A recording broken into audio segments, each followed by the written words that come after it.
to us about tomato breeding. Alan is a personal friend. He's also a board member of SPI and a fantastic breeder. Alan, you'll be able to introduce yourself with more specificity, but my recollection is from grape genetics to maize through to tomatoes. You've done a little bit of it all and been successful in all of these fields. So looking forward to hear from you today on the topic of tomato, which is your most recent and perhaps favorite crop, Sure, based on some of the conversations we've had. sure. So I'll let's see, share now. Can jump into the slides I have. You all seeing that? That's coming through for me. Yeah. So let me see here.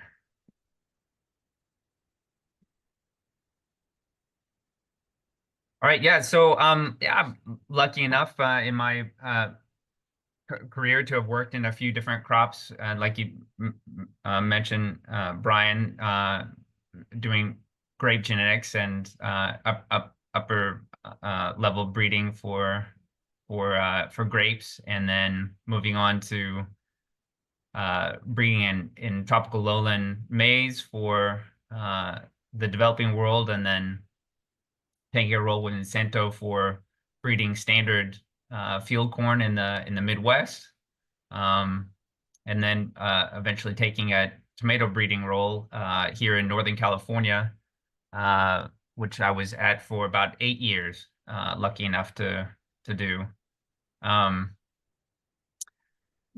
My talk today is, I'm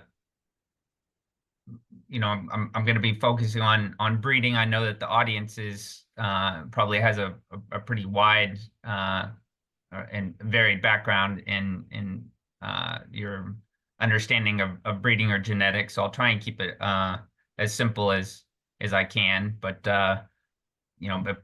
if I go a little bit too deep into the weeds, of course, there's going to be plenty of time for questions afterwards.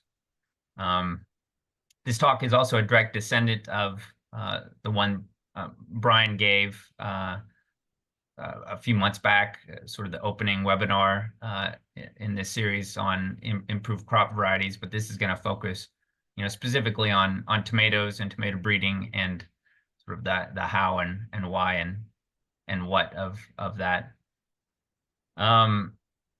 Yeah, so just a little bit. I think it's in introduction for me, and then transition to start the talk. As I mentioned, I was 8 years at the vegetable breeding division for Monsanto here in Northern California, and but long before doing that work, I probably had my first introduction of what an improved variety is and what that means with the tomato variety. So my father was an avid gardener when I was growing up, and he grew a variety called Early Girl. And if there's some of you on the call that are home garden uh, uh, growers, might be familiar with that name.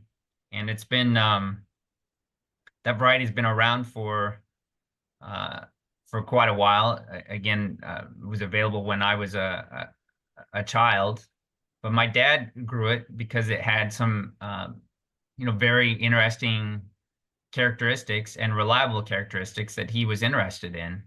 And one of them, it's one of the earlier tomato maturing varieties that were and is still available for the home gardener, with good flavor and relatively productive. So a little bit easier to grow tomatoes in your backyard with that variety. It's a hybrid, and it was first developed by Peto Seeds.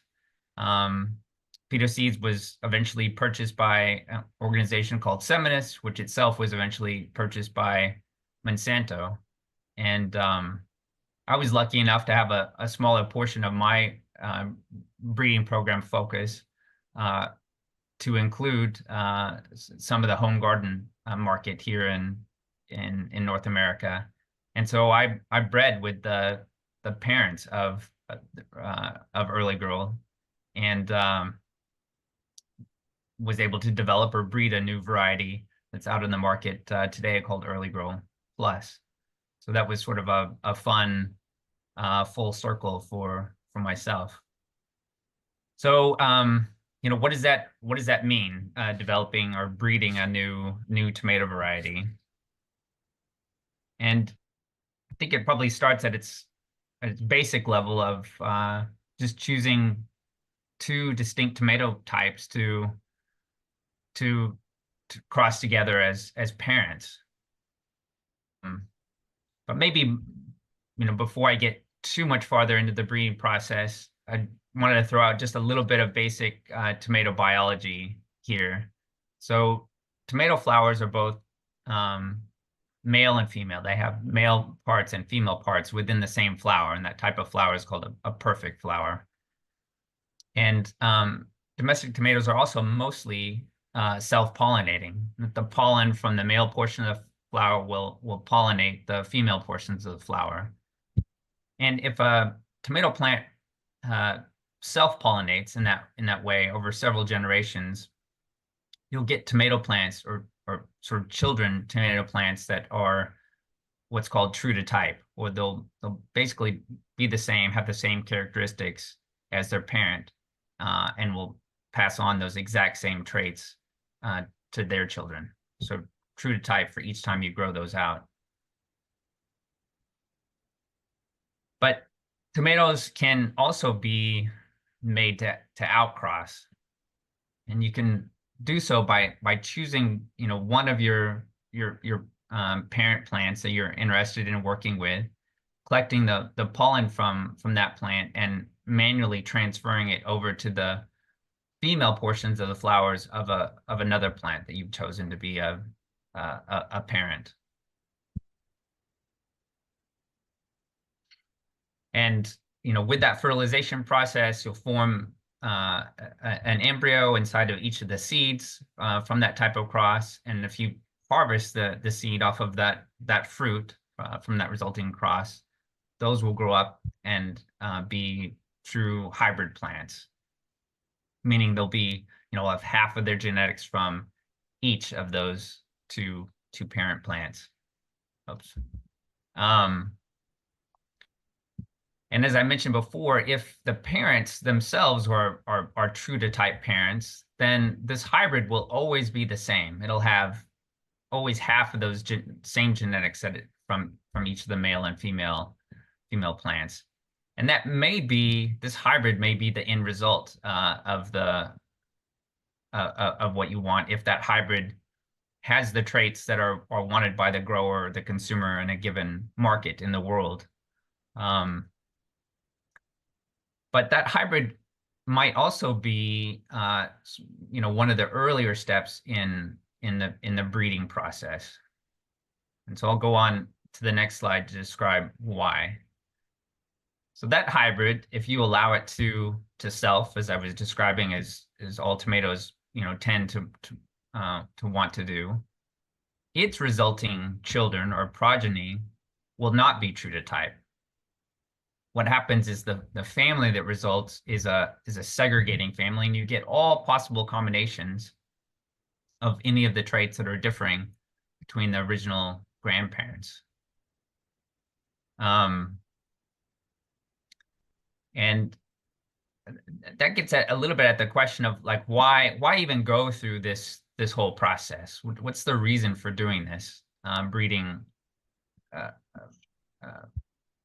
Or going through this breeding process.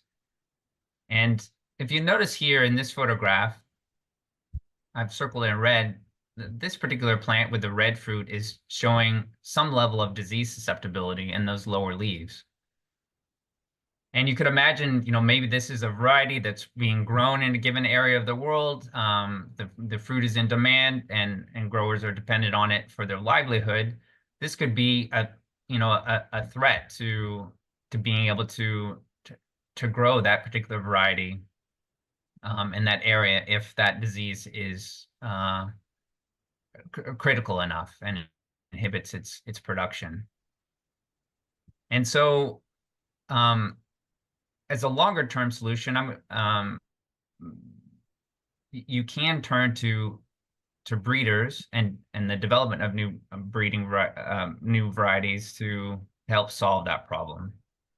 And so really, when I said before, you get all possible combinations of the traits that are different between the two original grandparent lines.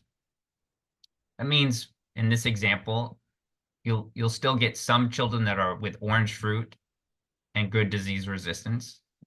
You'll still have some of the children that will be red fruit and with disease susceptibility. There'll be some plants with orange fruit and are susceptible to the disease. But really the gold standard, what the breeder is looking for, are the children that are both red fruited and disease resistant.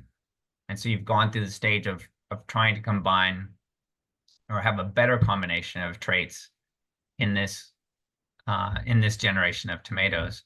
And that will become the foundation of a new variety that the growers could then plant improved variety that they can grow and replace the original one that they were growing before. And this really gets at sort of the core of the beauty of breeding and developing new varieties, new improved varieties, because they can oftentimes solve problems, typically problems that the growers may have, but also solve problems for getting particular fruit into the marketplace, simply by just transitioning out the seed that you may be putting into the ground. I think that gets at the core of why of the mission of SPI and trying to get those improved varieties into the hands of growers to solve real world problems. I would have to say here at this stage, though, this whole breeding process is a longer term process. Even though tomato is a relatively faster cycling crop, and so it's easier to get new varieties out into the field after starting the breeding process. It still takes on average of 5 to 10 years from that very first cross between those two grandparent lines to actually having a variety to give to farmers to grow. 5 to 10 year process. So of course there's steps that can be taken more in the short term, which is getting more into the realm of agronomy and leveraging what's called phytosanitary practices to sort of deal in the case of diseases of tomato. One of those is any of the diseases that are spread by insects. Sometimes those can be dealt with by excluding those insects that may be spreading those diseases in the open field unhindered. And for example, in many of the growing regions in Mexico and other parts of the world, much of the tomatoes are grown in what are called net houses, and it's just a net mesh that, in this case, excludes an insect called whitefly. It's a very effective vector at spreading a virus called TYLCV. And in this case, the incidence of that disease can be dramatically reduced just by keeping those insects out and away from the plants. Of course, even more so are plants that are grown in greenhouse and glasshouse environments, and even more controlled.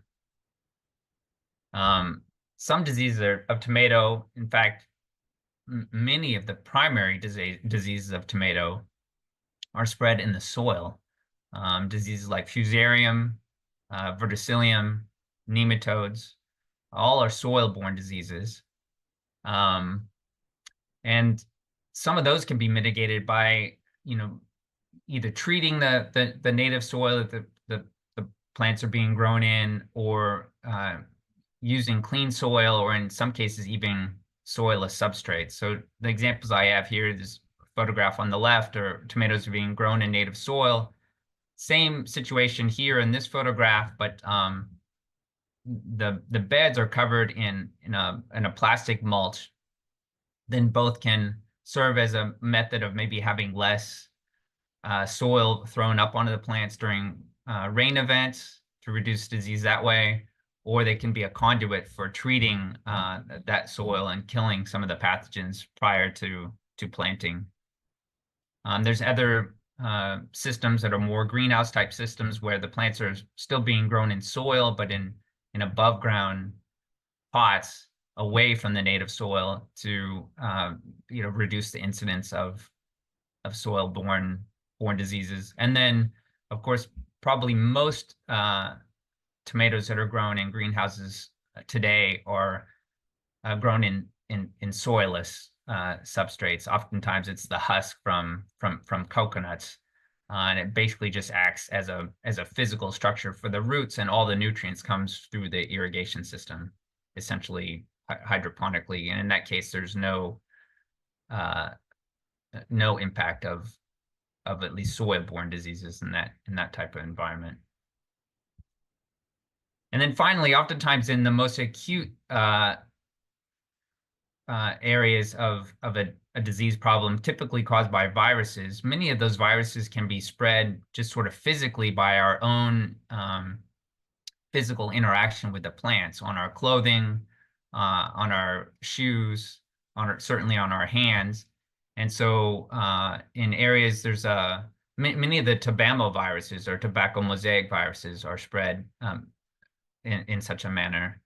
There's a new one that's more acute virus around the world now called tomato brown rugose virus. It's a tobacco type virus and is mechanically spread, by people on our hands, on our clothing, shoes, etc., from one infected plant to another.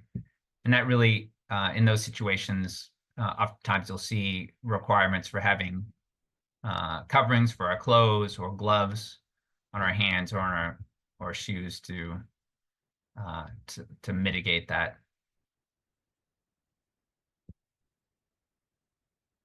So then that goes to, this is a pretty heavy focus on disease management, either through phytosanitary methods or through breeding. But what other traits are commonly selected for by tomato breeders?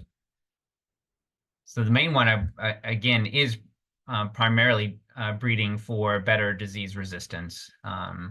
But there is a focus within tomatoes to breed for inherently better yield. So for similar amounts of input, producing higher quality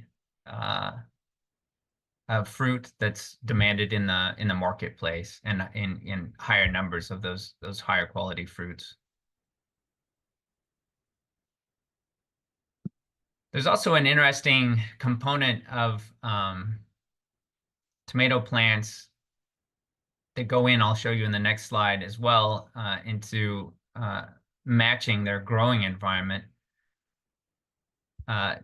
Tomatoes can have a quite varied plant structure, and that's controlled by genetics. It's a heritable trait, and one component of that is called determinacy. And some types of tomatoes that are determinate tomatoes will tend to grow to a certain extent, set all their fruit into a relatively narrow window of production, and the plants stop growing at that point. Those plants are determinate plants that are growing in that manner. Other tomato plants are more this indeterminate class. And really what they do, their plant structure is that they'll set a fruit, grow 3 leaves between, set another cluster of fruit, grow 3 leaves between, and will be more indeterminate or more indefinite in their growth in that manner. And then even among those, you can have some of those types that are a little bit more lower vigor, still indeterminate, but maybe not growing quite as indefinitely. And then you can have other types like this one on the right here that are both indeterminate and have a longer vigor in order to have a longer period of continual setting of growth, cluster, cluster, cluster, more indefinitely. And the reason why this is important is because tomatoes around the world, because they're exposed to a wide variety of environments for their production, need to sort of match those windows. And here in Northern California, in the Central Valley of California, the vast majority of tomatoes grown are what's termed processing tomatoes. And those are the type of tomatoes that go into cans or tomato sauce or ketchup. And all of those are mechanically harvested. So it's a machine that goes through the field, cuts off the plants at the base, and pulls the plant and the fruits up all at the same time, and then separates the plants from the fruit. And you can see in that scenario, it's really advantageous to have all of the fruit or most of the fruit all at a mature stage all at one time. You wouldn't want to have tomato plants with fruit at various stages. So those are all varieties that are determinate and tend to, focus on that very concentrated fruit set, lower vigor, because the plants don't need to be that large to set that fruit in a short period. The next stage, this is a photograph from Australia, is really you're trying to fit into a shorter growing season, but maybe not as short, and be able to have, instead of one harvest, maybe 5 to 10 harvests, hand harvests in that case. But maybe because of restrictions of transitioning from rainy season to dry season, or vice versa, or from cold to hot, it's short enough that the plants don't need to be any larger than this. And requiring only 5 to 10 harvests off of those. The next stage are more of these sort of mid-tier growing environments where the target is and the season is long enough to be able to have 20 to 30 harvests off of the individual plants. And at the extreme end are these, heated glass houses where there is really no environmental constraint on the plants. And so each individual plant may be in that glass house for up to 11 months, and producing 50 to 80 harvests off of each individual plant. And so you see the breeder then now has to develop varieties that will match each of those different types of environments. So that also is a major focus of tomato breeders, developing traits for and to facilitate the growers. There's also traits that are quite important traits for the distributor and say in the stores for those tomatoes. Any of the traits that help in shelf life or reduce food waste can be really critically important. You can see that this is a photograph. I believe I took it in Chile. You can have rather rough handling of the fruit, even though it's quite mature, red ripe, but the fruit needs to be firm enough to withstand that sort of level of rough handling. And other traits are selecting for tomatoes that don't have this type of cracking. And there's quite a few different types of cracking that a tomato can have, but clearly this type of tomato won't be able to handle the same length of time either through shipping or on the shelf than a tomato with the reduced level of cracking would. So those are additional traits that are really quite important for the distributor. There's of course traits that are requested or wanted by us as the consumers as well. We want tomatoes that are beautiful to look at. We want those tomatoes to have better taste, and of course, we would like to have tomatoes that are at a decent price level as well. And all of those prior traits that I discussed really have an impact on how low or high that end price will be for the tomatoes in the marketplace.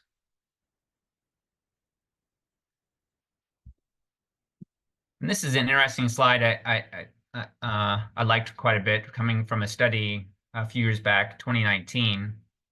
Oftentimes with developing new improved varieties, there's discussion and maybe in some evidence in some crops that the diversity level of modern day crops may be lower than what it was in the past, going through more of a bottleneck or very specific growing conditions.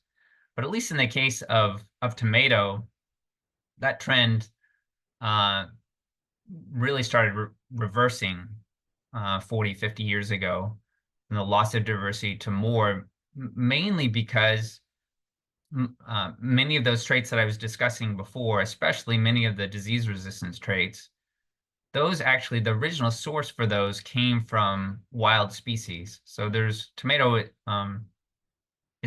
domestic tomato is an individual species that all the tomatoes that we consume today are from that individual species, but there's many wild species across Latin America that were donors for key traits and used to cross into domestic tomato. And the process of bringing those traits in really has dramatically increased the level of diversity that you see in improved tomato today, versus 40, 50 years ago.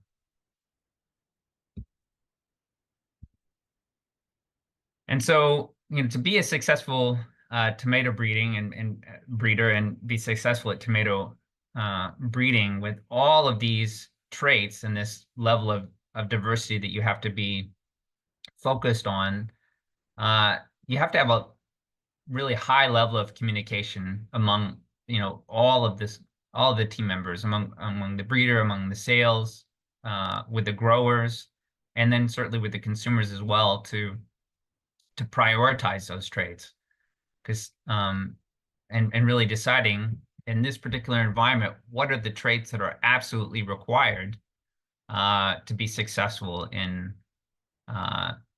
growing and selling those tomatoes at that location, and then deciding on what traits might be added value to the grower and the consumer downstream. And of course, again, how much time is available to make a new variety, because each additional trait that's added into the mix may very well extend the time to be able to release an improved variety into the marketplace. But yeah, I guess I probably coming to the end of the slides here, but I would say that plant breeding and this whole process of developing an improved variety, while can be time consuming and resource intensive, it is really a wonderful solution for solving many problems of the end growers may have, where all of that technology can be sort of encapsulated just inside a new seed, and really it's making it a little bit more simple than in practice what it might be. But oftentimes it just it's a matter of finding that improved variety and replacing the old one with it to help improve the livelihood of the growers of that particular crop. And that's obviously the main focus of SPI. I'm trying to help deliver those improved varieties into the hands of the people that could utilize it. So yeah, I think with that, that's pretty much the end of my talk, and certainly available to take any questions that you might have. Thanks so much, Alan. We got one question in chat here from Adriana Morales. The breeding tomatoes to obtain better varieties resistant to disease, Does this compromise taste? You can see beautiful tomatoes at the market, buy them, and the taste is very low. Can you breed tomatoes for taste too? And you touched on this a little bit already, but maybe you could say more about the trade-offs when you're breeding for some traits and want others, and then also, how much of the taste of a tomato is genetics and how much is sort of its growing conditions or, its pathway to you where you purchase it in the market. Right. I would say, right. So good question. As I mentioned too, as a consumer, we definitely are thinking about flavor and don't want to have tomatoes that, just taste like sawdust. As far as my background, there's no direct conflict between disease resistance and flavor. There may be one disease in all of the work that I've worked on, one disease resistant trait that maybe had a little bit more of an association with how sort of woody the interior core of the tomato would be, which is not necessarily a flavor component, but can be annoying and as a consumer if it's too large or too hard for consuming that fruit. But the vast majority of disease resistant traits would be entirely independent from flavor. Where it comes into a bit of a conflict is really just every time you add in a new trait to actually have to select for, your numbers of that original population that I was talking about, that segregating population, has to be considerably larger. And then there's more time involved by the breeders to develop a variety that has now an additional trait. So it has to be, balanced with, all the other priorities that you're looking for. But I also think probably as consumers gain in sort of economic standing around the world, maybe that gives a little bit of some flexibility in the price that's willing to be paid for a given tomato. And so, one that's maybe not quite as easy to grow, but does have exceptionally good flavor, maybe that also will, find a portion of the market and sales. But there really should not be any direct conflict of having disease resistant and flavorful tomato. Thanks. We have another question from Samuel, which is it good to breed tomato in an open area, which might be sort of like open versus protected culture question. Sure. Well, I would probably hazard a guess that close to the majority of tomatoes around the world are probably grown in the open field versus some level of protection. Although that protected tomato culture can be quite varied. Like I mentioned before, it could be something as simple as a net house that's more for excluding insects rather than for protecting the plants for against cold. There's also a lot of tomato production in the world that's under more simple plastic houses that they're not heated at all, but it adds just a little bit of warmth to the plants to extend the growing season, either at the beginning or at the end of the growing season than what you might have in the open field. But of course, each one of those steps is added cost by the growers in order to, to invest in making that net house or making that plastic house, and certainly a case of glass houses. So like, many businesses in the world, that has to sort of be balanced by like sort of a cost benefit. Is it worth that added infrastructure and the cost of that for, maybe improved yield or improved or quality of the tomatoes that come out of that system. So definitely many tomatoes are still grown in the open field around the world. And then for breeding, do you prefer a little bit of a controlled environment for making crosses and doing other activities, or do you feel like you can do all of that in the open field pretty effectively? Yeah, so what I was mentioning before, tomatoes are quite good relative to other crops in their in a relatively shorter breeding cycle. But you can only get that short breeding cycle if you are in a controlled environment, a heated greenhouse. If I'm not constrained or not as much constrained by temperature, here in Northern California, there's still some level of constraint in the wintertime for light, but that also can be mitigated by extra cost of having grow lights for the tomatoes. But you can pretty straightforward in my breeding program handle 3 breeding cycles per year, which is quite tremendous, compared to some other crops. And so in that case, if it's interest in being quite progressive and not as slow in the breeding process, you definitely would want to have the tomatoes being grown in a controlled and heated environment versus an open field. So the open field, for example, here or maybe other parts of the world, you may only have one growing season. So that's one cycle per year versus, 3 or 3+. So not necessary, but very helpful. Yes. Michael has his hand up. Michael, if you wanted to unmute and ask your question. Yeah, good afternoon for Liberia.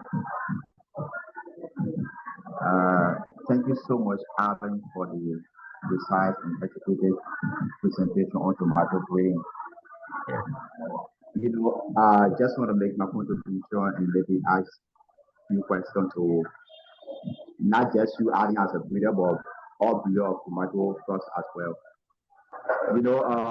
When it comes to production or maybe sale of food, all the delay comes from the consumers. Every other factor that follows on the producer is just for commodity for their own profit. But the consumer will always be wanting their delay will be starting around the flavor of what they want to buy. So when it comes to tomato production, especially in Liberia, we notice that most of the varieties don't do well. They don't survive on the Liberian soil based on the infestation of the fusarium wilt and that of the bacterial wilt. Right. Those are the two main diseases that really affect not just tomato but the capsicum family of vegetable crops.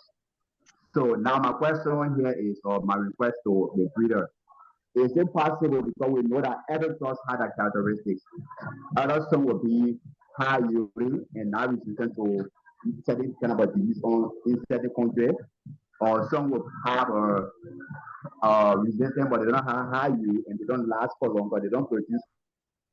So now, is it possible that the breeder be able to get all of the traits, high yield crops, disease resistant, good flavor, and whatsoever good things that comes within that crop? Is it possible that the breeder be able to get it in one kind of a variety? Thank you. Sorry, Michael, I didn't quite get the full question. I understand that in Liberia there's the question is, my question here is it possible that a breeder be able to work on a particular variety of tomato that it will get all the traits in them? Like it should be high yielding, it should be disease resistant, and then also have good flavor, and it should be long lasting when it comes to production.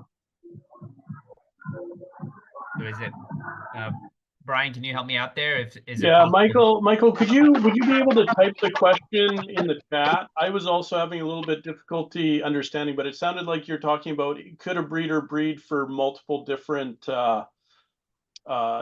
aspects of the tomato for Liberia? Let me get a question in the chat room. Let me get a question in the chat room. Yeah, that'd be awesome. Good. Yeah, please put that in chat. Maybe in the meantime, you mentioned diseases that you could transmit to the tomatoes when you're working with them, either from your clothing or your hands or the tools that you're working with. Right. Are there any recommendations for folks who are growing these in, say, like smallholder open, culture situations where they can like help mitigate transmission, or because it's in the open field, really with all of the pests and everything, there's not a whole lot that you can do. Transmission's going to happen anyways. Right. It is much harder to deal with mitigation of spreading those diseases in the open field, for sure. I would say maybe if you are visiting a neighbor, particularly in the case of, say, like a soil-borne disease, but really in any case, and you see that they're having problems with their tomatoes, maybe you're walking through their field with them and taking a look at it. I would say it's one thing it'd be important to do is to not go from that field and go and enter back into your own directly afterwards. Come home, put your clothes in the wash, have a shower before you come back into your own field. And that may, be one method to try and mitigate. At least you're not going to be bringing it from a field that has a known problem into your own. But it is a lot harder to, establish those kinds of preventative measures in an open field where, other people might be prone to be walking through, or like I mentioned before, the spread of disease by insects. Okay. Yeah. Is it a myth? When I was working with potatoes, so not totally dissimilar from tomatoes, I was told no smoking cigarettes, and then working with the plants. Kind of this idea that there might be viruses in the tobacco and the cigarette, and then you would be transmitting it. Is that a myth, or? Sure, that is absolutely not a myth, because you have tobacco mosaic virus, and typically the tobacco leaves are just they're not cooked, they're just dried or smoked. And so the viruses can still be active viruses in that tobacco leaf.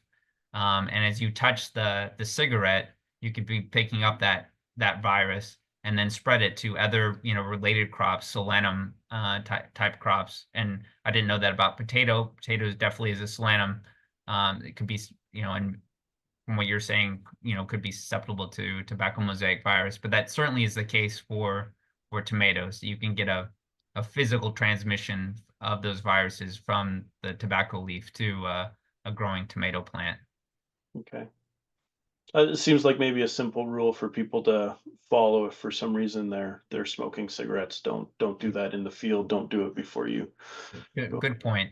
I would say that probably nowadays it's especially important for breeders to be taking that consideration, because you may be working with breeding lines that are susceptible but still have a lot of value in combination with a hybrid. But most of the modern day hybrids that are released, although not all of them, but most of them would have that typical TMV resistance, and so it wouldn't be quite as critical with those varieties. But there certainly could be, especially in some open field varieties in the world, that would be susceptible. And so yes, that is a good point. Best not to be smoking cigarettes and then directly going to the field, because you potentially could transmit those diseases mechanically that way. And Alan, can you talk a little bit about like pure line OPV varieties versus hybrid varieties, and like why one, why the other? What are the advantages, disadvantages? Right. So I can go back up to one of those earlier slides. So what I was describing here, if this is a pure breeding line, and if this is a pure breeding line, and you cross the two together, that is actually forming a hybrid. And if those parents are true breeding, the hybrid itself will be true breeding, and can be, well, not true breeding, but will be consistent and can be remade, over and over again by crossing those two parents together. And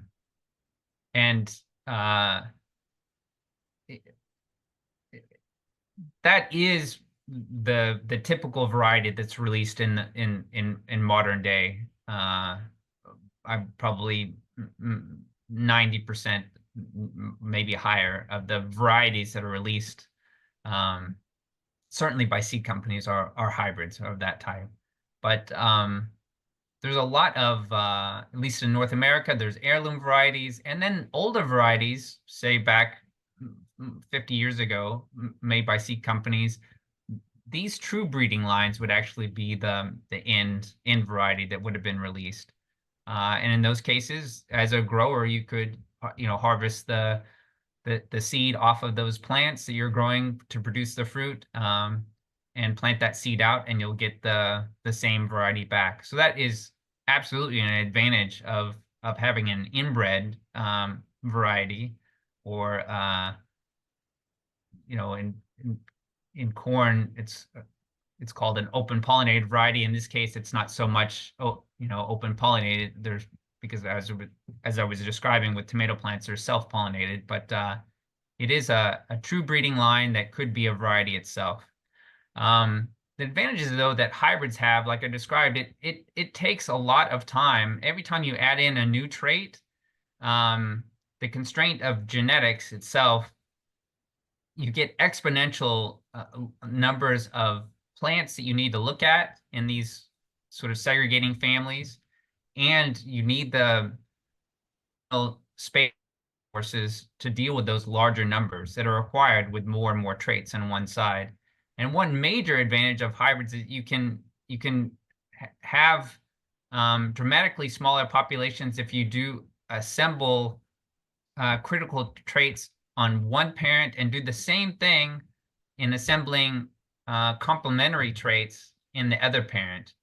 And with much reduced resources, without going into the genetics, you can deliver a hybrid to the marketplace with all the traits that you, or many of the traits that you want, versus waiting the extra time of trying to assemble all those traits just in one true breeding line.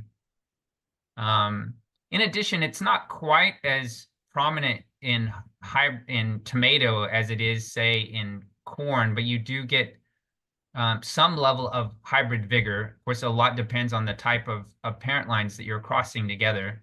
But in general, if you do make an appropriate cross of complementary parent lines together, you may get 30 to 50% higher yields in the hybrid than what you would in the original parent line.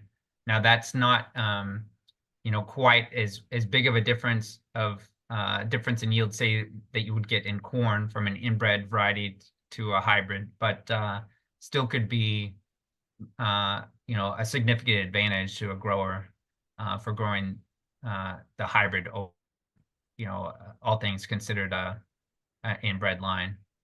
But yeah, I would say, at least with tomatoes, probably more importantly, is that you're going to be able to get the traits into a variety that you want to be growing much faster if you're releasing it as a hybrid versus trying to assemble all those traits into a purebred line.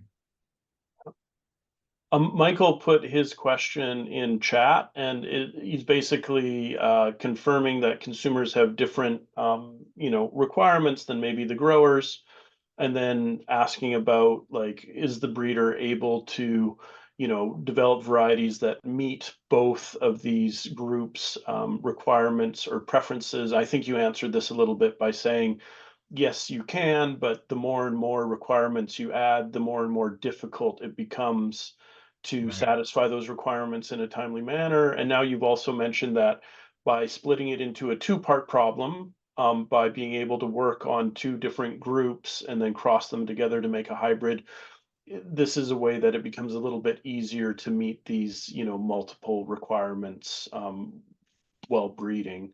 Don't know if you'd want to add anything to that. Yeah, but the only thing good summary, Brian. The only thing I would add, I think, Michael, you mentioned issues of wilt and southern wilt, and I think that could be, a little bit more unique problems that you would be dealing with, that a lot of the improved varieties and a lot of other of the world may not have. And so, like you said, and I don't know specific about all of the breeding segments in Europe, but I would say the vast majority of them, bacterial wilt is not something that's going to be a primary trait that they're interested in, particularly the tomatoes that are being grown in the greenhouse or plastic house environments, which would be the vast majority of tomatoes grown in Europe. And so there would be no reason for that, market to put pressure on the seed companies to develop varieties with bacterial wilt. And so that is part of the constraint. You can have an improved variety, but what is it improved for what environment? And it may be a fabulous variety to be growing in Spain, but not have any value to you in Liberia, just, in this case, maybe because of bacterial wilt. And so you really have to try and find sources of genetics of new tomato varieties that may, match more closely the environment that you have there. And as far as, in North America that I'm aware of, the primary region that has issues with bacterial wilt are the open field grown tomatoes in some portions of Florida. And so then that would be probably the area that you would want to be looking for varieties that, may match your region. Yeah. Adriana Morales asked about fusarium in the soil and if that means that automatically the tomato plants are going to get that disease, and then any advances in breeding for fusarium resistance in tomatoes. Fusarium is a pretty effective pathogen, fungal pathogen in tomatoes, and if the variety that you're growing is susceptible to it, almost certainly it's going to succumb to that disease within the season. You may be able to get by, with producing some tomatoes in the early portion of the season before the plants go down. I've seen it sometimes they'll be quite aggressive and the plants will start dying, maybe just after the first few harvests. Fusarium is also interesting that there's new variants that are arising, and there's a history of tomato breeding of breeding resistance for each of the new variants that arise. And so there's Fusarium 1, Fusarium 2, and now Fusarium 3 resistance that's been developed for those new strains of Fusarium that have come through. But if you do have a variety that has that inherent resistance, then really, even if it's in the soil, it should not be affecting the plants at all. And again, the beauty of having, inherent resistance in that you're trying to grow. I don't know, did that more or less answer the question? Was I leaving anything out? I think it did, Alan, and I think that Adriana might have dropped off, so we'll Okay. just make sure that Adriana has a recording on that. I think it's a good answer. I think, and then Michael's just confirming that, there's a great variety. It looks like it's called Roman VF, but with large sweet fruits, but it can't even survive the nursery stage due to susceptibility. So disease, it can be really hard to manage from an agronomic standpoint. And in those cases, you really need a genetic solution. Right. And it's difficult if your region, has a need that nobody else has, and especially if you don't have a lot of big commercial growers that are representing a market opportunity, it might be difficult to attract, breeding effort for your particular disease of interest, and that just makes things a little bit more difficult to find solutions, probably. It can be hard, right? But there may be solutions out there if you can find a market that at least is somewhat matching. Another area where there's open field tomatoes grown under bacterial wilt pressures in China. So there could also be varieties that might be targeted for some regions of China that could potentially be tried out in your region and may have some success. I think that's a really great point too, Alan. Like, that's the fastest path to introduction and success, is to find somewhere where there's already a product that more or less meets your needs, and then just trial it to see that it can work for you, as opposed to these cases where people propose like, oh, I need 10 years and $3 million in order to develop you, something. And then you have to wait a long time, spend a lot of money, and there's no guarantee of success, as opposed to, introducing what's already available and seeing what might work. Yeah, 100% agree with that. Yeah. What about heirloom tomatoes? Like, they taste good to me. Like, why don't we just all eat heirloom tomatoes? What's the issue? Why if they taste so great, like, why is that? And then why isn't that the only type of tomato we're eating as consumers if that's what tastes good to us? Right. Well, for, for one, I think I agree, many heirloom tomatoes taste very good. Having tasted a lot of tomatoes, though, I think people can, at least in North America, might associate, there's like almost a nostalgia that's associated with it, that I had tomatoes in the past, and they just don't taste as good to me today. But it might be because you were eating and picking tomato with your, favorite grandparent at the time, and that's more what you remember rather than the flavor. But I think empirically, when you go through some flavor studies, there are many modern day varieties that are maybe just as flavorful as some of those heirloom types, without a lot of the flaws that I was describing before, where, to grow those heirlooms, you're probably going to have levels of food waste, maybe 2, 3, maybe 10 times as much than what you would with a more modern day tomato that can, withstand a little bit more difficult handling and sit on the shelf for a little bit longer. For every one of those heirlooms you see in your grocery store shelf, and as a consumer, you'll probably have to consume it relatively quickly after bringing it home, there's probably 10 that went into the garbage or were discarded in the field before even making it to you.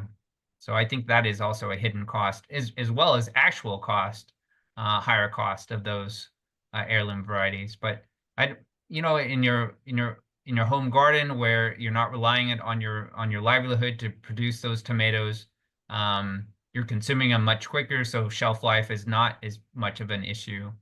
I think that is a totally legitimate area for consumers to be, or it's a source of demand for those heirloom types. But one thing I've noticed when growing heirlooms is sometimes they don't set a lot of fruits, and there's this big plant. And so, I think it's pumping a lot of sugars into those few fruits that are on the plant. And then, I also harvest them, like, late when they're ripe. So they've ripened on the vine. And I just right. wonder if those things are in part what's making it taste better, as opposed to only just intrinsic genetics being better for heirlooms. And maybe that's why you're saying, like, hybrid tomatoes that aren't heirlooms can also taste great. It's just a matter of, like, how they made it to your plate, in part. Right, for sure. And I mean, I oftentimes would do that during our field days at SEMIS, when we had visitors coming out, and had them do taste testing of tomato varieties that are really standard commercial varieties, but at the point where they're picked fully ripe, right on the vine, and many of those got, rave reviews as far as flavor, because they're just vine ripe pick. Yeah. Nice. And I think we're here pretty much at the end of the time we'd scheduled for this call. I'm not seeing additional questions in the chat or hands raised. Robin, would you like to say any closing words for this seminar? And Alan, thanks so much for spending the time with us today, educating us on tomato breeding. My pleasure. Yeah, thanks so much, Alan. That was very informative, and yeah, it was great. So just to let everyone know, thank you for joining us. It was great to have everybody's questions and feedback. If there's any topics you would like us to cover in the future, please let us know. You can send us an email, info@seedprograms.org. And yeah, I'm going to end the recording, and then I'll load it to YouTube, and people can share it. You could watch it if you think you missed anything. And yeah, thank you everyone, and thanks for joining. Bye everyone.